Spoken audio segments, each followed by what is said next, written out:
Experimentar en arqueología construyendo un tejado romano.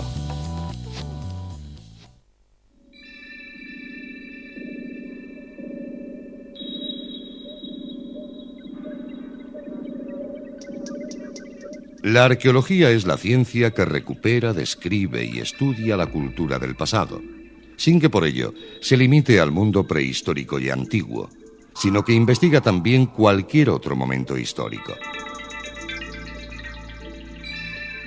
La arqueología experimental, por su parte, estudia los procesos de comportamiento de las tecnologías del pasado mediante una reconstrucción experimental de la que se obtienen hipótesis que pueden ser contrastadas con los datos arqueológicos.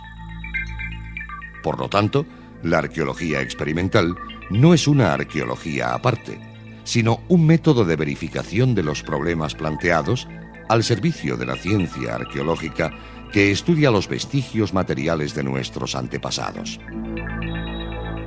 Dos son los grandes dominios de investigación de la arqueología experimental. Por un lado, la arqueotecnología, que engloba el proceso de transformación y fabricación de los materiales como la piedra, la madera, el mineral o la arcilla. Y la paleoagricultura, que estudia la agricultura antigua bajo sus dos facetas: la producción de los alimentos y la transformación de los elementos vegetales. Los trabajos de investigación que viene desarrollando el equipo de la doctora Ramos se relacionan con el mundo de la arqueotecnología, centrado en la experimentación tecnológica de tejas romanas antiguas. El empleo de la arqueología experimental en una etapa histórica como es la hispano-romana, bien conocida no solo por sus fuentes arqueológicas, sino también por sus textos escritos, es una novedad en nuestro país. Las labores de arqueología experimental nacieron en otros ámbitos culturales peor conocidos, donde no existían las fuentes escritas o eran muy limitadas. Es el caso de los abundantes trabajos desarrollados por los investigadores para comprender mejor etapas antiguas en las que solo quedan los datos arqueológicos como únicas fuentes para interpretar la prehistoria o la protohistoria. Periodos estos en los que el ser humano no conocía o aún no había desarrollado suficientemente la escritura. Sirvan como ejemplo las investigaciones realizadas en torno a la talla de los antiguos útiles de piedra, que permite distinguir las tradiciones técnicas de diferentes talleres o los modos de producción, ofreciendo a los investigadores una documentación de referencia para poder comparar con los hallazgos de las excavaciones. Los orígenes de la arqueología experimental se sitúan en Europa en torno al año 1920, cuando los profesores Smith y Reiner del Centro Experimental Suizo reconstruyeron dos cabañas neolíticas. En España esta disciplina está poco desarrollada, aunque desde mediados de los 80 cada vez son más los arqueólogos que realizan pruebas experimentales para abordar los numerosos problemas que les plantea la búsqueda de respuestas relacionadas principalmente con el desarrollo tecnológico de nuestros antepasados.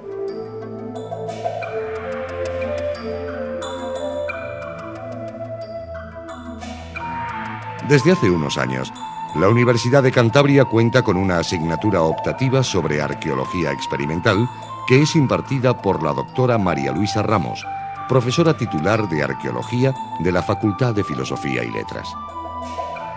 La doctora Ramos se formó en la Universidad Autónoma de Madrid, trabajando en diversas líneas de investigación, entre las que resaltan la arqueología funeraria, la arquitectura romana o la arqueología experimental, fruto de las cuales han sido la creación de diversas publicaciones.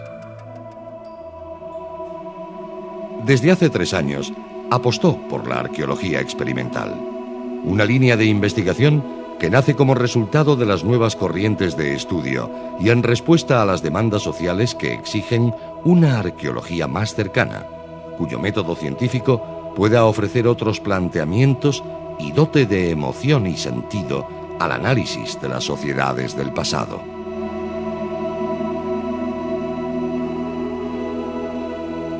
Mediante la arqueología experimental se ha abordado el estudio de las tejas que formaban parte de la cubierta de las termas romanas descubiertas en San Juan de Mariaño, excavadas por el Centro de Investigaciones Arqueológicas de Camargo en el año 1995. El interés por las tejas romanas reside en el hecho de que son pocos los estudios realizados en España sobre estos elementos cerámicos de construcción y que en ningún caso se habían abordado desde una vertiente experimental, lo que ofrece un gran interés por ser una auténtica primicia. A pesar de que las tejas son piezas que por su naturaleza no tienen un valor intrínseco, sin embargo, ofrecen una nutrida información sobre los antiguos tejeros romanos, su forma de producción, su ambiente laboral y hasta las posibles enfermedades que pudieron sufrir derivadas de su oficio.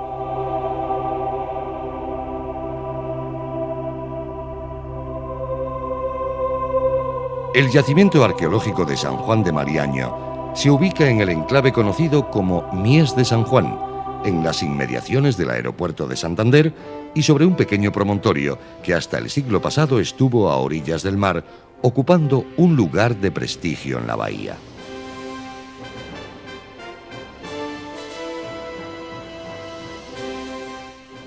En la actualidad queda tierra adentro, como resultado de los constantes rellenos a los que ha estado sometida esta zona.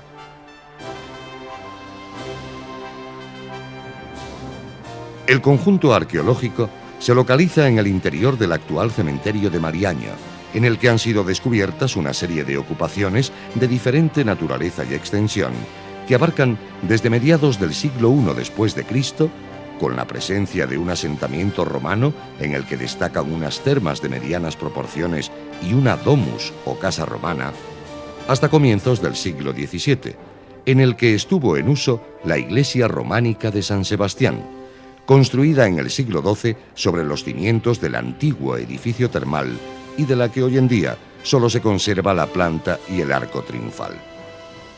Alrededor de la iglesia aparecieron los restos de una necrópolis medieval datada desde el siglo VIII hasta la mitad del siglo XV.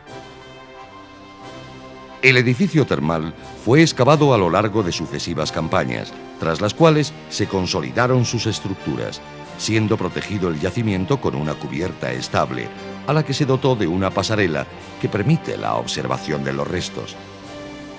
Allí mismo existe un pequeño centro de interpretación dotado de paneles explicativos y una maqueta de las termas.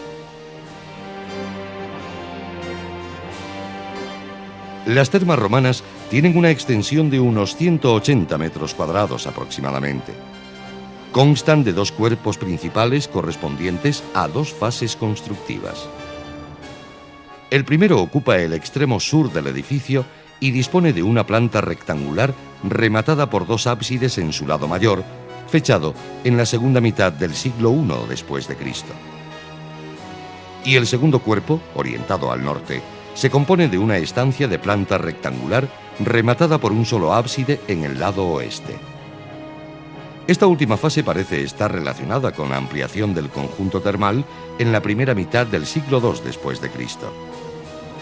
El edificio termal parece que estuvo en uso hasta un momento tardío entre los siglos IV después de Cristo o V después de Cristo. Los datos químico-mineralógicos realizados en las tejas originales aparecidas aquí en las termas de Mariaño nos informan de que han sido realizadas con arcillas próximas a este entorno. Arcillas que proceden de una cantera que se utilizan en la actualidad por una tejera tradicional. Y también conocemos que se emplearon más de 23 toneladas de arcilla en crudo. Para la realización de este trabajo científico ha sido necesario estudiar un total de casi 2 millares de tejas fragmentadas, conservadas en los fondos del Museo Arqueológico Provincial de Prehistoria y Arqueología de Cantabria. Allí se estudia cada pieza indicando sus datos más relevantes en una ficha estandarizada, en la que se recogen sus características físicas, dimensiones, forma, color y peso.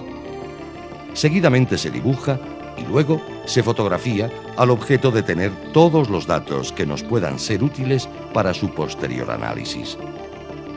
La presencia de algún ejemplar completo nos brinda una información válida para poder conocer con exactitud el módulo de estas piezas, es decir, sus dimensiones, que luego emplearemos para la realización de otras similares en nuestro taller de plástica. La única teja encontrada completa mide 46,5 centímetros de largo por 33,5 centímetros de ancho y 2,3 centímetros de grosor, y pesa 7 kilogramos. Se trata de una tégula un poco más pequeña que la Bipedalis descrita por Vitruvio, que medía 2 pies, es decir, unos 59,4 centímetros de largo por 44,5 centímetros de ancho. En época romana, los tejados tenían un aspecto muy diferente al de hoy en día. En primer lugar, existían 2 tipos de tejas, unas planas y otras curvas, cuya primera hilera solía ir decorada con unas placas decorativas realizadas en terracota llamadas antefijas, del latín antefixus, fijar o colocar delante. De la fabricación de las tejas curvas, que recibían el nombre de imbrex, se tienen informaciones etnográficas sobre su proceso de manufactura, lo que facilitó el trabajo de experimentación, ya que se siguieron los pasos de los tejeros tradicionales para la ejecución de las mismas. Sin embargo, de las tejas planas, denominadas tégula, se carecía de información al respecto, no existiendo datos sobre su fabricación en los textos de autores latinos, por lo que fue necesario realizar un trabajo de experimentación. También se elaboraron antefijas, que eran los elementos decorativos que se añadían a la primera hilera de tejas curvas al objeto de cubrir el arco de la teja que quedaba expuesta a la entrada de agua, evitando al mismo tiempo que anidaran pájaros en esta zona, pudiendo deteriorarla. Lo que en sus inicios no fue más que un elemento de carácter funcional, pronto se convirtió en una pieza eminentemente decorativa, además de tener un valor simbólico de carácter apotropaico, es decir, alejador de males. Decorando el edificio con los rostros de divinidades, se propiciaba la tutela de los dioses representados, y por otra parte, se hacía hincapié en el valor de la cabeza como parte esencial de la divinidad y de su espíritu inmortal. Además, la cabeza cortada tenía la virtud de ahuyentar los males, pues hubo una época en la que los pueblos antiguos utilizaron las cabezas de sus adversarios para colgarlas de sus murallas, empleándolas así como verdaderos fetiches para espantar al enemigo. Finalizado el estudio de las tejas romanas originales, el equipo del Dr. Setien analiza, mediante diversos análisis químico-mineralógicos, una serie de muestras tomadas. El laboratorio del Departamento de Ciencia y Tecnología de los Materiales, perteneciente a la Escuela de Ingenieros de Caminos de la Universidad de Cantabria, está dotado de modernos sistemas de análisis, entre los que se cuentan un microscopio electrónico de barrido de última generación, que ha sido utilizado para conocer la composición elemental de las pastas cerámicas. Para ello se introduce la muestra de estudio en una cámara de vacío, donde es observada a más de 300 aumentos, lo que nos ayudará a distinguir las pequeñas partículas que componen la pasta cerámica y a determinar su origen. Se han detectado pequeños nódulos de cuarzo y chamota, que es cerámica previamente machacada, feldespatos sódicos y potásicos, óxidos férricos y piroxenos. Estas partículas, denominadas desgrasantes, incrementan la porosidad del cuerpo cerámico, facilitando el secado y aumentando la resistencia de la pieza resultante. También cuenta el laboratorio con un difractómetro de rayos X, que empleamos para conocer la composición mineralógica y estimar indirectamente la temperatura de cocción que alcanzaron las tejas al ser horneadas en época antigua. Para ello, se reduce la muestra a polvo mediante un mortero de ágata.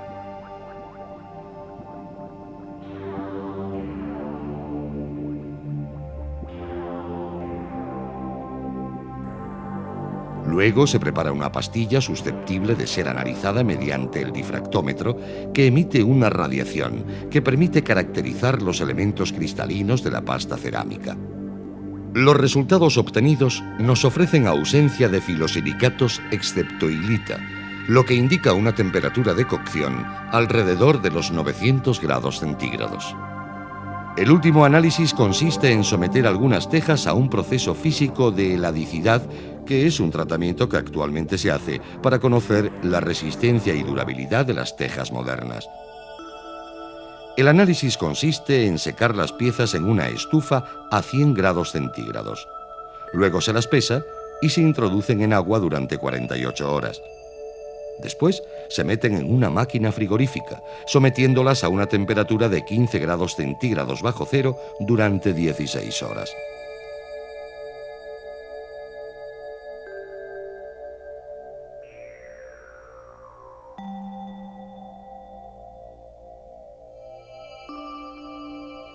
Este proceso se repitió un cierto número de ciclos. Transcurrido este tiempo, las muestras se vuelven a secar en la estufa y se determina la pérdida de masa que han experimentado. El resultado fue que las tejas romanas de Maliaño se fabricaron con todas las garantías de calidad, pues a pesar de los 2000 años transcurridos, aún conservaban inalteradas todas sus propiedades de integridad y resistencia.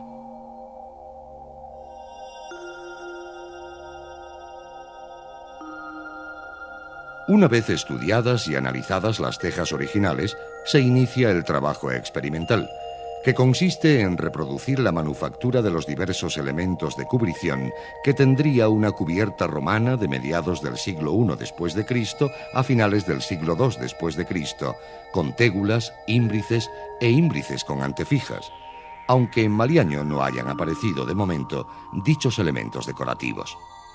Una de las hipótesis de trabajo que nos planteábamos a la hora de realizar estos trabajos de arqueología experimental era dar respuestas válidas a la antigua manufactura de elementos constructivos procedentes de las termas de Maliaño, entre ellos tégulas, ímbrices y antefijas.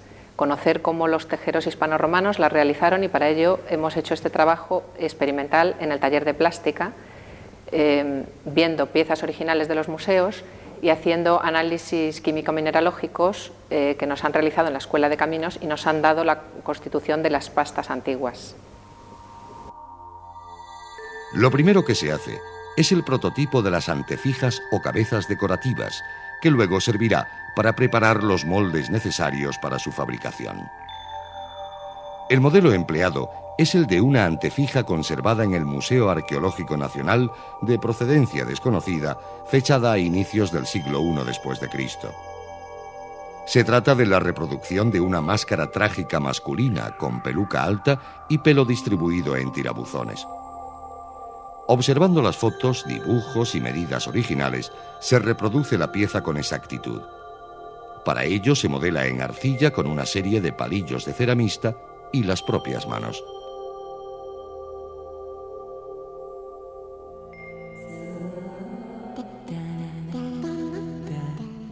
Una vez finalizada la copia se deja secar y pasados unos días se preparan los moldes.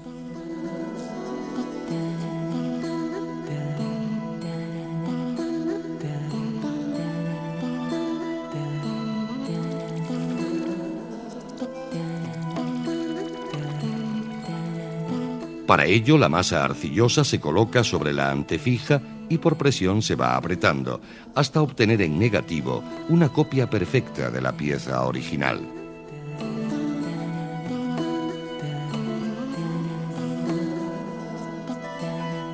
Una vez horneados los moldes, ya se puede llevar a cabo la fabricación de las antefijas.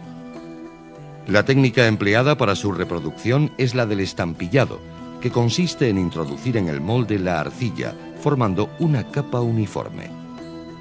Hay que tener en cuenta las zonas más protuberantes de la antefija, por lo que habrá que apretar lo suficiente para que estos rasgos sean copiados con fidelidad.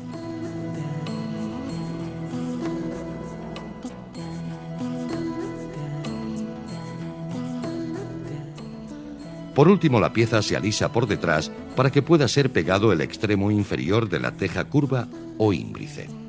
Finalizada la reproducción, se deja secar la arcilla con el fin de que pierda algo de agua y sea posible proceder a desmoldar la antefija.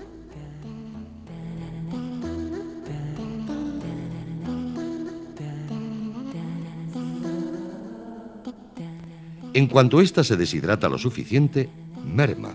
Y cuando esto sucede, es el momento de proceder a su desmoldado, para lo cual bastará con darle la vuelta al molde.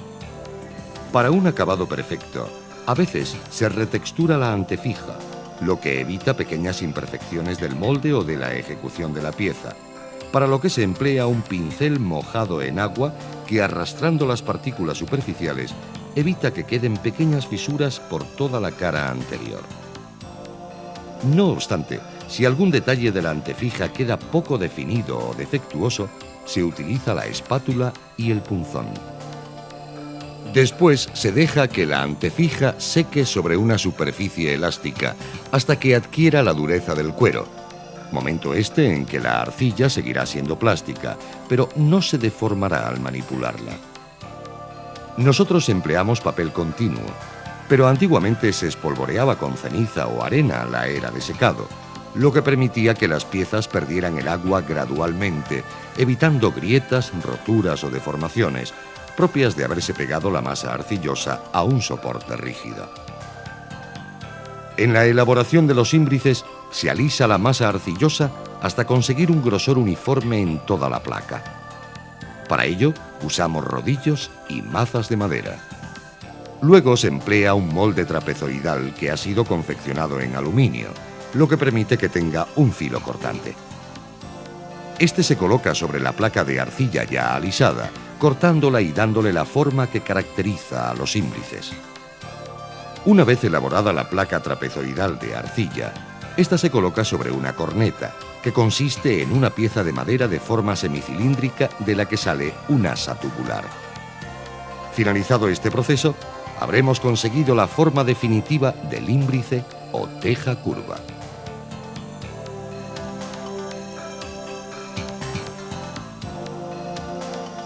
Una vez que los ímbrices se han secado a la dureza del cuero, es posible manipularlos sin que se deformen, para unir su extremo más fino con la cara posterior de la antefija. Cuando la antefija y el ímbrice pueden manipularse sin